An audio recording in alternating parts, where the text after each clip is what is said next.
এক প্রবাসী ভাইয়ের বাড়িঘর পুড়ে যাচ্ছে।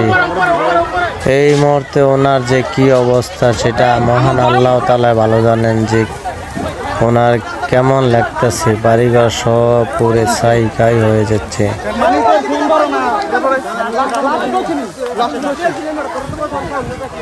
হে আল্লাহ, তুমি প্রত্যেকটা প্রবাসীকে তুমি হেফাজত রাখুন।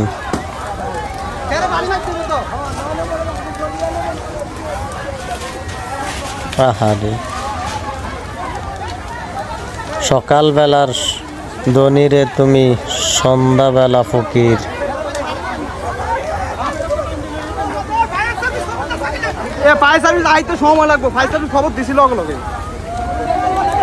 সব পুরে ছাই হয়ে যাচ্ছে। আরে জীবন, আল্লাহ তুমি রহম করো।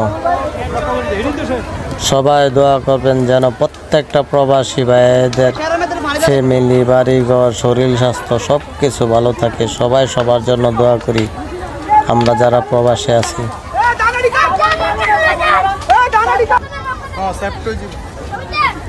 একবারে দেখেন সব পুরে ছাই হয়ে গেছে।